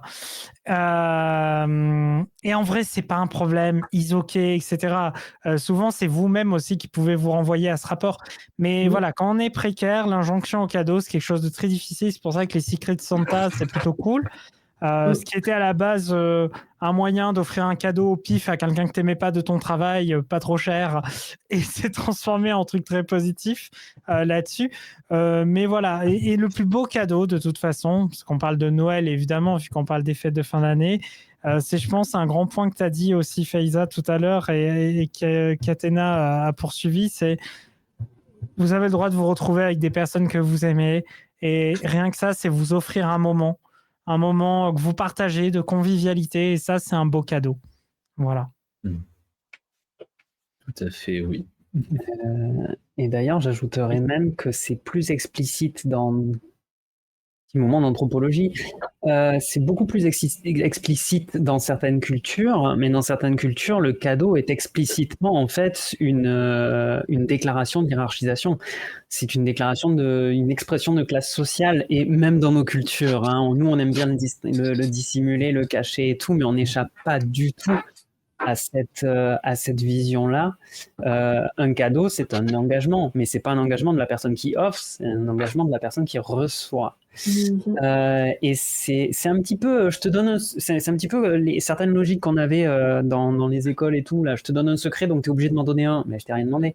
Mais c'est très difficile d'arriver en mode je t'ai rien demandé. Les cadeaux, c'est pas toujours quelque chose de très bien. Contrairement à ce qu'on disait aussi quand les colons blancs sont arrivés dans certains endroits et qu'on leur offrait des cadeaux, c'était un petit peu en mode bas les pattes et back off. Eux, ils ont pris ça en mode oh super, on va pouvoir les coloniser. C'était pas l'idée. Bon, déjà de base, c'était pas l'idée non plus, mais ouais, c'est assez intéressant de voir qu'il y a toute une histoire autour des cadeaux. N'hésitez pas aussi, petite chose aussi, pensez que chaque année, on dépense beaucoup de papier pour rien, pour faire des paquets cadeaux. Des fois, essayez dans vos familles ou dans les personnes que vous connaissez de faire des petits sacs que vous réutilisez chaque année, vous les gardez chez vous. Des sacs en toile, des sacs en... Voilà, ça fait un petit moment en couture aussi avec les enfants. Si vous avez des enfants, comme ça, vous pouvez le faire avec eux toute l'année. Voilà, et ça fait toujours plaisir, c'est plus facile à ouvrir, c'est toujours plaisant. Voilà. Oui, ou même prendre des vieux magazines, des papiers de journaux qui traînent, voilà. Ça fait de la récup. Carrément. Parce que bon, prendre du papier, ok, qui a un motif joli, mais qui sera détruit en 2 secondes. Oui. Voilà, vous pouvez voler les journaux du Figaro, par exemple, au kiosque et les réutiliser. Voilà. En plus, habituellement, si vous avez une famille un peu de droite, ils vont se dire « Ah tiens, salut le Figaro !» Et là, tu mets... Alors, j'allais dire Mediapart, mais il n'y a pas de revue papier de Mediapart, mais un équivalent à la place. Et puis, Mediapart, j'ai utilisé mon diplôme. L'entête de Mediapart, ça sera toujours la même. Sarkozy, nouvellement condamné. On t'aura ça sur chaque cadeau. Le canard enchaîné. C'est teinté de gauche encore. Donc, ouais, sauf qu'ils ne traiteront jamais de questions LGBT. C'est une obligation éditoriale qui se sont mis. C'est info que j'ai grâce à une personne qui a travaillé, un très bon ami à moi qui fait une thèse, donc j'ai pas le droit trop d'en parler, mais sur bon, on n'est pas trop nombreux, on est un petit comité. Ça sortira pas d'internet. Sur les médias, les journaux d'investigation, sur les presses d'investigation, on entretient avec des personnes du canard enchaîné. Bon, il a découvert d'ailleurs qu'il y avait 2 types de canards enchaînés en interne. Il y a une guerre interne très très forte. Et en fait, c'est une obligation que s'est mis la direction à la fondation du journal de ne jamais traiter de questions. Alors à l'époque, c'était gay et lesbien, maintenant c'est LGBT tout court. Et si vous regardez la ligne éditoriale du canard enchaîné, vous verrez que jamais, quand il y a une histoire LGBT ou quoi que ce soit, ce n'est évoqué par eux. Voilà. Je vous invite à faire la recherche sur leur site. Jamais c'est un sujet. Ces guerres internes au canard enchaîné, ça me fait penser que, en quelque sorte, il y a un conflit de canards, mais... Oh, Excellent.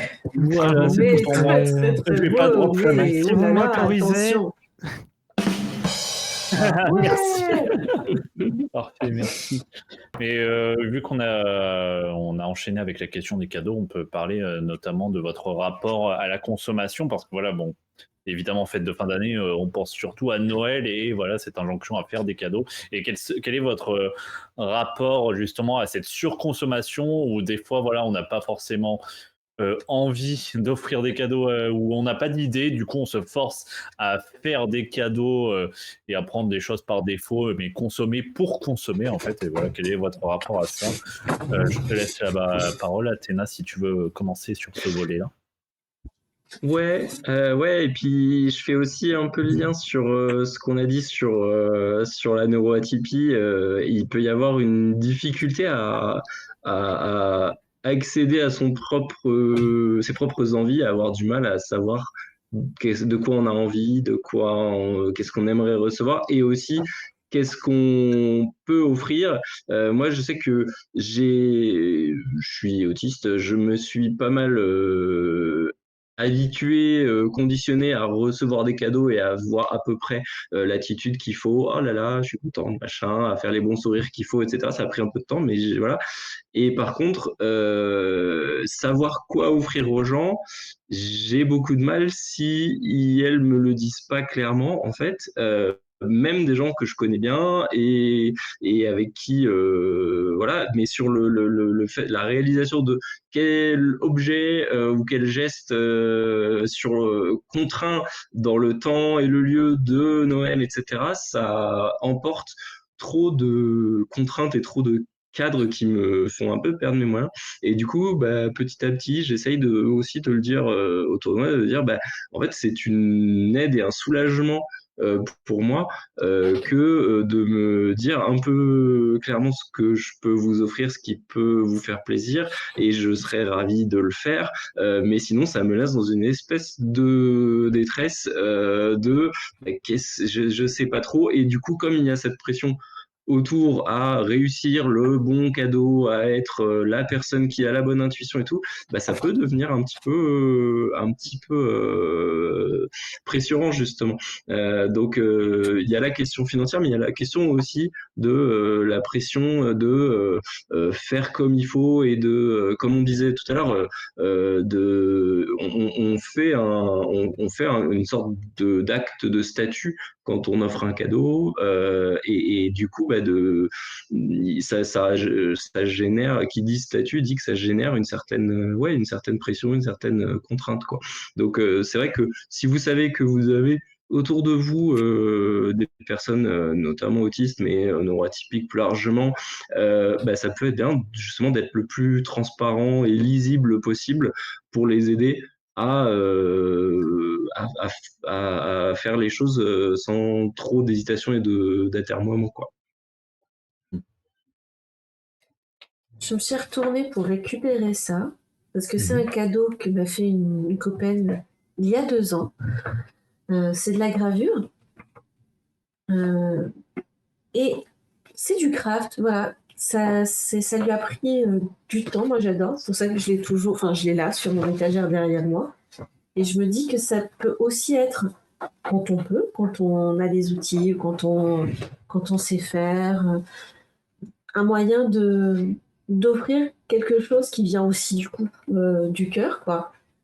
Donc ça permet de ne pas rentrer nécessairement dans cette logique-là de consommation et d'offrir un petit bout de soi, quoi. Et je trouve que c'est une très bonne alternative qu'il faut qu'on renormalise parce que on a tous appris ça, gamin, en fait. Quand on était petit, on nous faisait à l'école faire des cadeaux pour la fête des mères, des cadeaux pour tout un tas de choses et c'est devenu quelque chose de péjoratif presque, enfin, je sais pas, trivialisé, ouais. Non, faut remettre ça au goût du jour et vraiment, moi je trouve ça super. Moi j'adore. Oui. Tout à fait, oui. Et puis après, pour baisser la consommation, il y a toujours la possibilité de mettre en place, ça a déjà été évoqué, un Secret Santa où c'est une personne qui Tout à offre fait. à une autre personne et voilà, et tout le monde reçoit un cadeau, mais c'est pas tout le monde reçoit un cadeau de tout le monde, c'est tout le monde reçoit le cadeau d'une autre personne et ça évite la surconsommation. Et juste, je me permets de mentionner que dans ma famille maternelle, on a mis en place ça depuis quelques années et c'est très cool, ça limite la surconsommation. Cependant, pour les enfants, les très jeunes, on n'a pas appliqué ça et ils se retrouvent souvent à avoir des tonnes de cadeaux d'à peu près tout le monde, quoi. Mais il y a un peu ce statut-là où, ok, pour les adultes, on a moins cette attache au cadeau, donc ils ok, mais pour les enfants, c'est quand même important d'offrir plein de trucs. Voilà. Est-ce que Théa, tu as envie de rebondir là-dessus sur la question de la surconsommation? Il y a Studio Dodu qui a dit, mais j'ai jamais compris pourquoi on faisait pas de liste. Justement, nous on a fait ça avec la famille et ça se passe très bien. Alors il y a moins la surprise, mais comme je disais, parce qu'il y a plein de personnes qui se demandent, oh mais c'est nul, vous n'avez pas la surprise. Oui, mais, enfin nous on aime bien, c'est quelque chose qui est structuré et qui est voilà. Mon père chaque année il a sa sortie de Black et Mortimer, et ben il est content, il a ça et il adore Black et Mortimer. Qu'est-ce que vous voulez que je vous dise? C'est Alors, je connais pas trop, moi, de mon côté, mais chaque année, on lui offre. Ou alors BD. Le mien aussi. Mais cette année, j'ai fait un twist. Comme j'en ai marre qu'ils lisent de la vieille SF,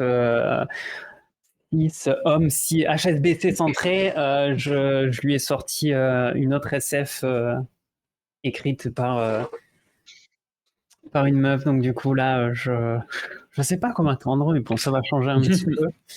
Mais ouais, les listes quand même, nous, ça nous aide beaucoup à nous structurer. On sait à peu près les choses. Et depuis quelque temps, pareil, j'ai une petite page dans mes carnets où je note en fait je fais des listes en fait au fil de l'année. Quand même mettons Eben va me dire un truc ou Sandre va me dire autre chose ou bon cette année je me suis planté pour Sandre apparemment mais c'est pas grave. Si elle est là elle comprendra mais voilà je note un petit peu toutes les idées quand les personnes vont me dire oh j'aimerais bien avoir ça dans l'année et si dans l'année la personne ne l'a pas eu ça peut toujours être intéressant et souvent je note plusieurs choses par personne, de sorte à ce que quand j'ai des amis qui viennent en disant hey, t'aurais pas une idée, il se trouve que si. Et je trouve que pour le coup, c'est plutôt que de faire l'étalage d'une supériorité de classe sociale ou de choses comme ça, au moins là, tu as quelque chose que la personne, elle veut vraiment, tu t'y intéresses un minimum. Je trouve que c'est un petit peu mieux. Et c'est comme ça qu'on en est arrivé à cette conclusion-là, c'est qu'en gros, tu fais pas un cadeau qui te fait plaisir à toi pour l'autre personne, tu fais un cadeau qui l'intéresse elle, même si c'est quelque chose que toi t'aimes pas. Et c'est vrai qu'on avait eu la discussion avec mon père là-dessus pendant assez longtemps, et c'est là où on a dit, non, on arrête avec les conneries, on fait des listes. Enfin, les conneries, c'est pas que c'est une connerie de pas faire de liste, faites comme vous voulez en fonction de ce qui vous fait plaisir. Oui. Mais ouais, non, ça évite de se planter. Est-ce que tu veux rajouter quelque chose sur ce sujet, Jenny, sur les cadeaux, les listes, la surconsommation, tout ça? Je pense que beaucoup de choses ont été dites. Honnêtement, l'important, c'est surtout de vous donner quelque chose qui vous fait du bien et qui fait du bien aux autres. C'est le plus important. C'est pour moi la définition d'un cadeau. C'est faire quelque chose qui fait du bien à soi en faisant bien à d'autres gens. Parce que le bonheur est avant tout quelque chose qui se partage aussi. Enfin, qui peut se partager. On peut vivre heureux pour soi, mais c'est très important de le faire, mais c'est très bien aussi de pouvoir aussi partager le bonheur. Et si offrir des bibelots ou des attrape-poussières contribue à ça, même quand c'est nous-mêmes qui les avons faits, et tant mieux aussi. Voilà. Il y a des gens, ils offrent des bouquins à des gens qui ne lisent pas de bouquins. Il y a des gens qui offrent des films à des gens qui détestent un mauvais nanar. c'est vrai que c'est bien aussi de savoir ce que les gens ils aimeraient recevoir de soi, enfin de quelqu'un d'autre. Et voilà, et le plus important, c'est ce qu'on peut partager. Merci. Alors, oui.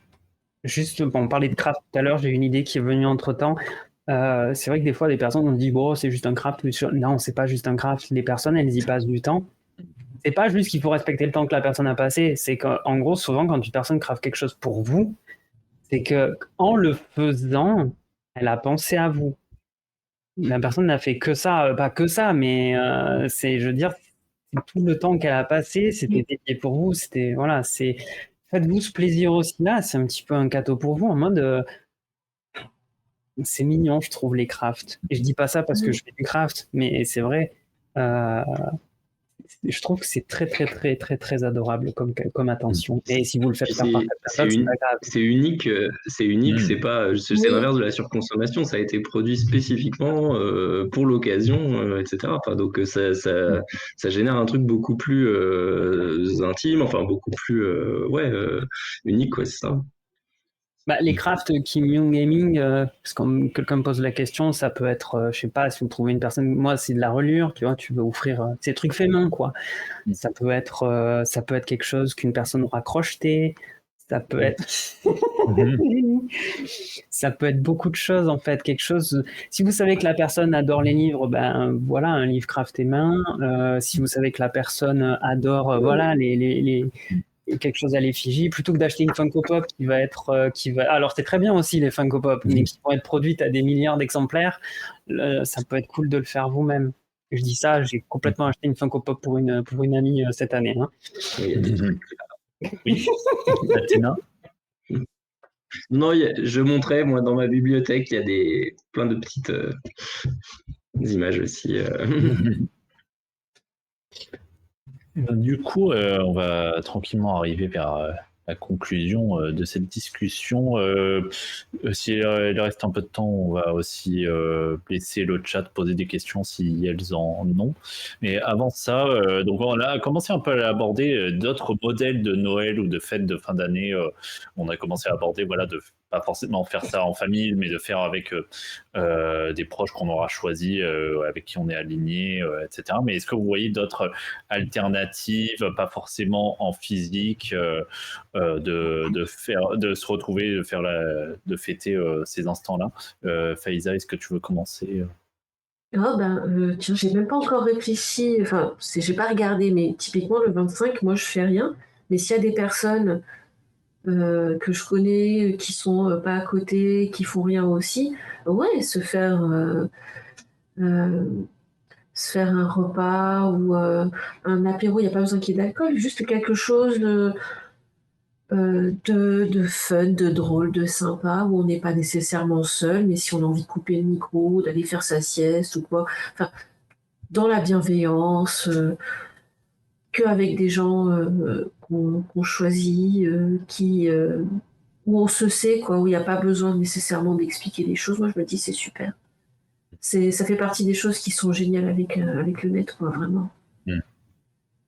Oui, il peut y avoir des initiatives. Je sais que j'en connais qui font ça, de dire voilà, à cet instant, voilà, pour les personnes qui n'ont pas forcément d'autres personnes à aller voir soit le 25, soit le 31, de faire un live Twitch ou de se retrouver sur un Discord et de partager un moment quand même en étant éloigné. Exactement. Est-ce que Jenny, tu vois d'autres perspectives à ce niveau-là? Alors honnêtement, moi mon propos c'est plutôt que de savoir si vous voulez réussir un bon Noël, est-ce que vous voulez réussir à vous sentir bien? Et si ça veut dire être seul chez vous, en train de regarder Le Cœur a ses raisons pour vous marrer tout seul, bah faites-le. Si vous voulez regarder votre streamereuse préférée qui fait pas de fête de fin d'année, faites-le. Faites ce que vous avez envie de faire. Consacrez-vous du temps pour vous. Soyez humble.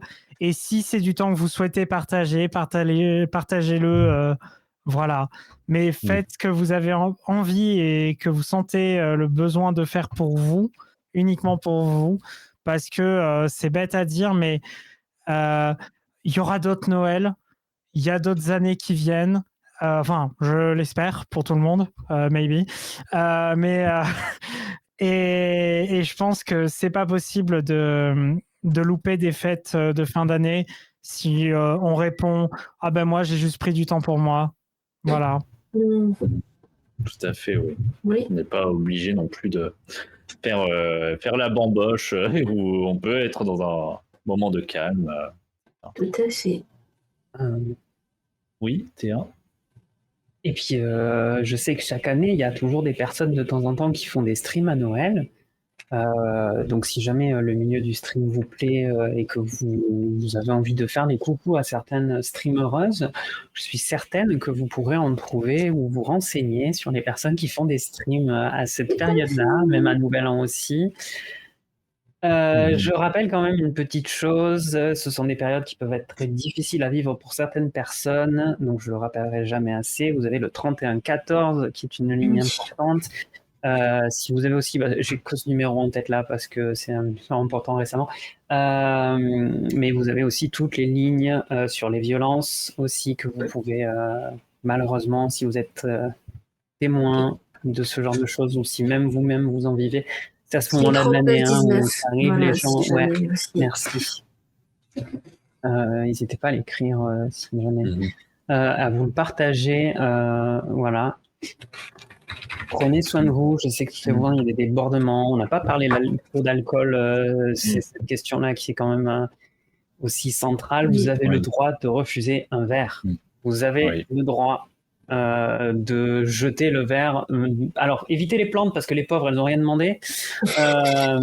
Mais voilà, vous avez le droit de vider le contenu d'un verre d'alcool que vous n'avez pas demandé. Votre corps n'est pas une poubelle. C'est pas parce qu'on essaie d'être anti-gaspi que si une personne n'a pas jugé utile de suivre votre consentement, les toilettes sont dans toutes les maisons quasiment. Donc, vous pouvez très bien le vider là-dedans. Alors, je sais que des fois, on n'a pas le privilège et que voilà, ça peut être très délicat. Mais voilà, les numéros importants, appelez des personnes si jamais c'est too much, si vous pouvez vous isoler, si vous pouvez sortir, si vous pouvez, voilà. Et soyez indulgente et indulgent avec vous-même. Et je vois, oui, Puck mentionner dans le chat que il y a des gens, voilà, de culture non forcément chrétienne, voilà, qui ne fêtent pas Noël, mais voilà, qui peuvent passer du moment avec des proches dans ces moments-là, et c'est bien de les soutenir. Et c'est vrai qu'on s'est beaucoup focalisé sur Noël, qui est une fête assez chrétienne à la base, mais c'est l'une des plus connues et populaires, et c'est dur d'y passer à côté, même si voilà, on n'est pas de confession chrétienne, on voit les décos de Noël. On vit dans un pays blanc, hein, donc oui, voilà, forcément. c'est ça, exactement. Et Athéna, est-ce que tu as quelque chose, d'autres perspectives à amener sur d'autres modèles de fêtes de fin d'année?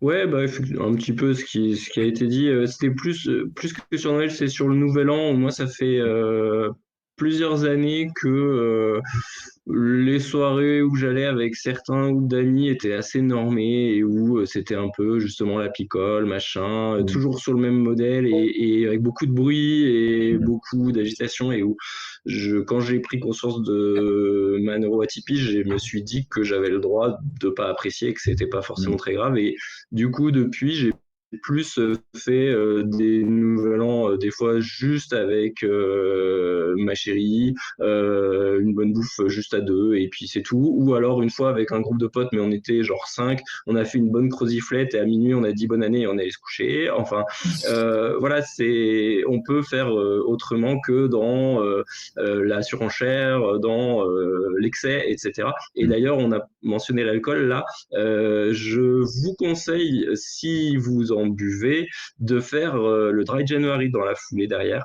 Que vous fassiez ou pas des excès à Noël et au Nouvel An, le Dry January, il est placé juste après les fêtes pour une raison. C'est justement que souvent c'est un moment qui génère des excès et qui génère aussi des violences, parce que comme le rappelait Théa, si on ne peut pas refuser quelque chose, ou si refuser quelque chose comme un verre d'alcool nous expose à de la violence, bah, c'est pas un consentement. Hein, ça vaut pour tout, mais ça vaut aussi pour l'alcool.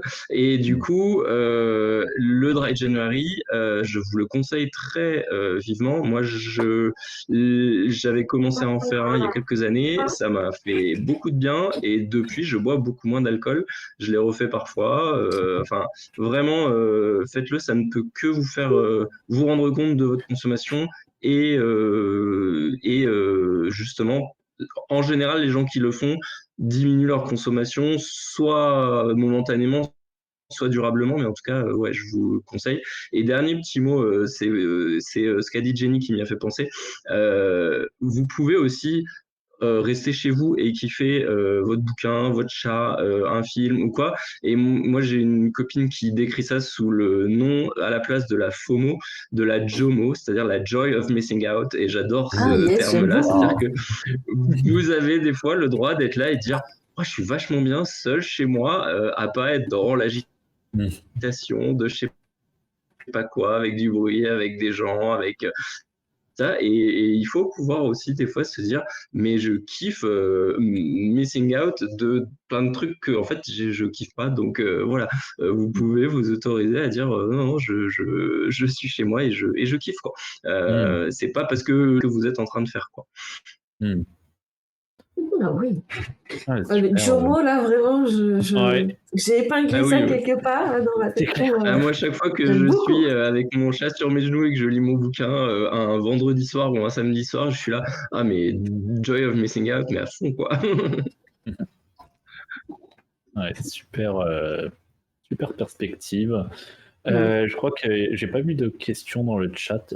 Pour conclure de manière un peu plus légère, je voulais vous partager un autre post Instagram sur voilà on a un peu évoqué le sujet, les questions indiscrètes ou les discussions politiques qui sont relou, on va dire, dans ces moments-là. Mais voilà, il y a ce post qui propose, bon là c'est dans le cadre de Thanksgiving, mais ça peut être appliqué aux fêtes de fin d'année. Qu'est-ce qu'on peut poser comme question au lieu de parler de politique? Eh ben, donc il y a plusieurs propositions. Quel est votre villageois ou villageoise préféré d'Animal Crossing, par exemple? Je sais pas s'il y a des joueuses d'Animal Crossing parmi vous, ou même dans le chat. On peut le retransposer sur Pokémon aussi, tiens. Aussi. Quel est votre Pokémon préféré? Ça, c'est plus intéressant que de dire est-ce que l'extrême droite est pertinente aux élections, par exemple? Voilà. S'il y a d'autres questions. Are you most grateful for? Ouais, j'ai l'impression que c'est un peu la même question qu'avant, mais quel est le PNJ d'Animal Crossing auquel vous êtes le plus reconnaissant? C'est pas ça en lien avec Thanksgiving. Thanksgiving, on te demande de dire ce pourquoi tu es reconnaissant. Oui, j'avais pas compris. Oui, Animal Crossing ne serait pas politique, nous dit Studio Dodu. J'avoue que Tom Nook n'est absolument pas politique dans sa manière de gérer les sous, l'économie de Animal Crossing. Quel est votre jeu préféré d'Animal Crossing, évidemment?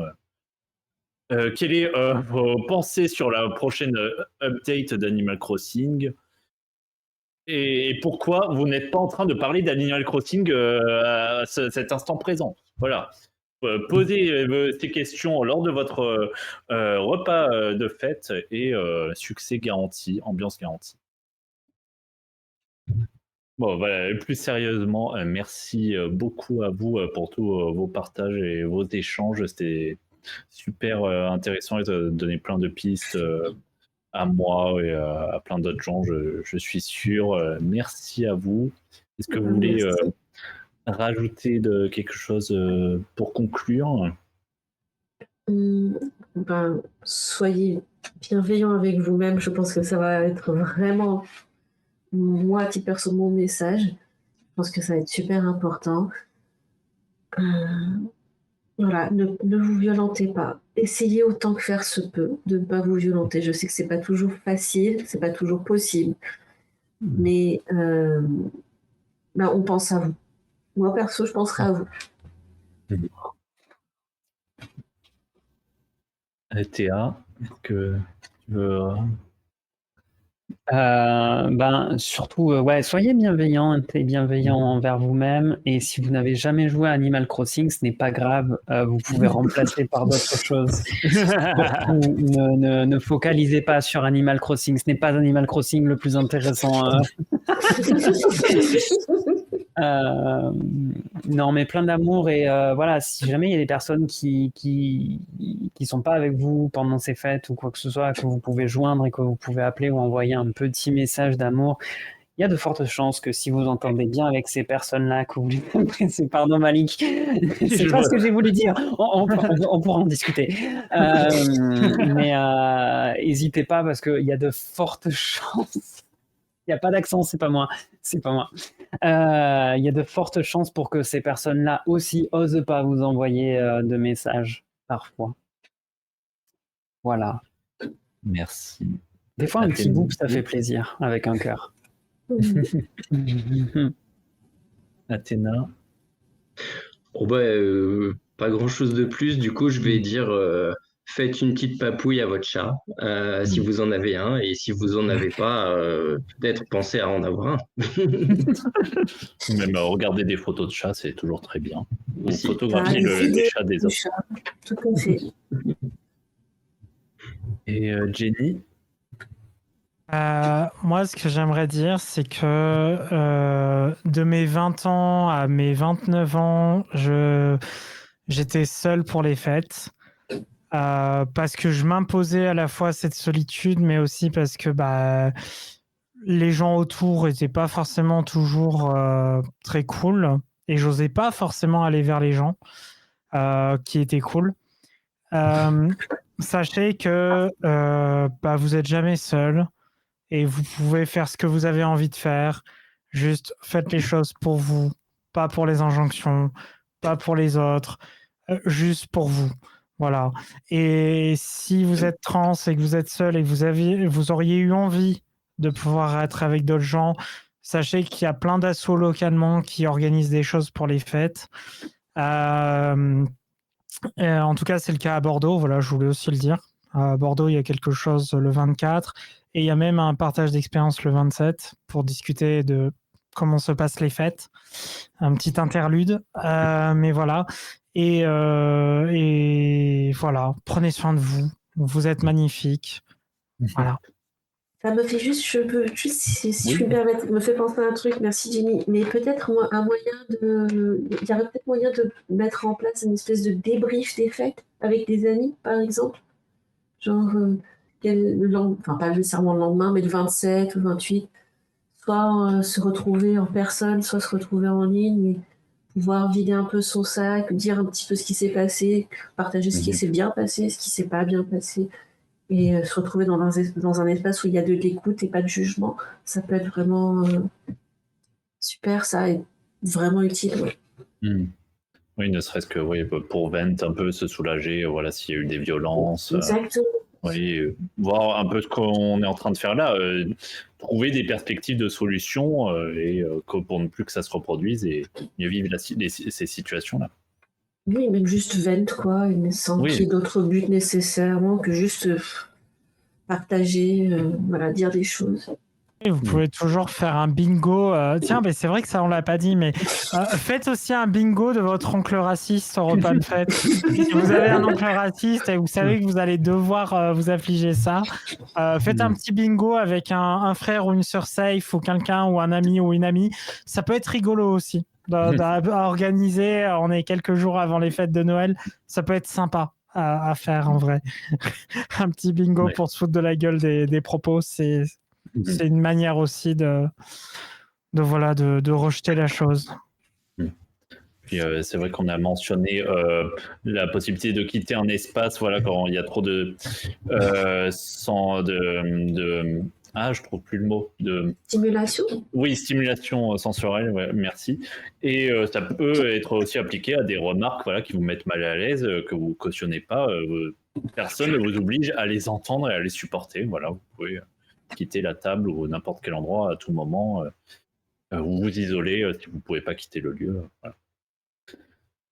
Eh bien, merci beaucoup à vous toutes. C'était super cool. Merci, même personnellement, de m'avoir accueilli pour présenter cette table ronde à la dernière minute. C'était c'était normalement Balik qui devait la présenter, mais il y a eu un changement de dernière minute et on pense fort à Balik. Merci à toi de m'avoir fait confiance.